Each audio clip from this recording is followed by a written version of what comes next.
15 years had passed since Ruan lived in the house at the edge of Panipatia, a sleepy suburb near Colombo with just enough modern chaos to be urban, but enough silence at night to stir up ancient echoes. It was the kind of place where stories whispered through cracked walls and trees that had stood long before the houses were built. A place where forgotten things sometimes waited in the dark. Back then, Ruan was in his late 20s, working as a content producer for a media company. It was a demanding job, filled with the unpredictable madness of live shoots, editing deadlines, and last-minute voiceovers. The hours were brutal. Some days started before dawn and ended well past midnight. But he liked it. It kept his mind occupied, especially when something inside him was always waiting to be disturbed.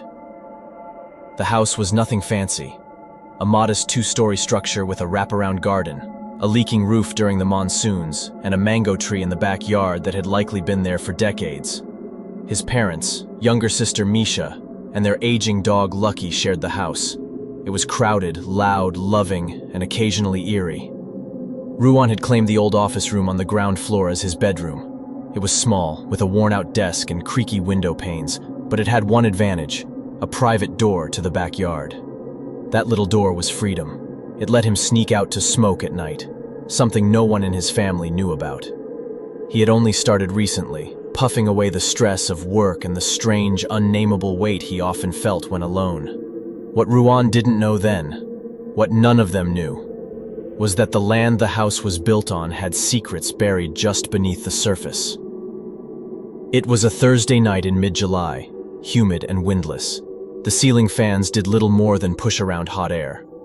Ruan returned home at 12:30 a.m. after a grueling 15-hour shoot in Galeface.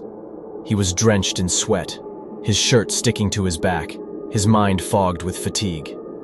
Everyone else in the house was fast asleep.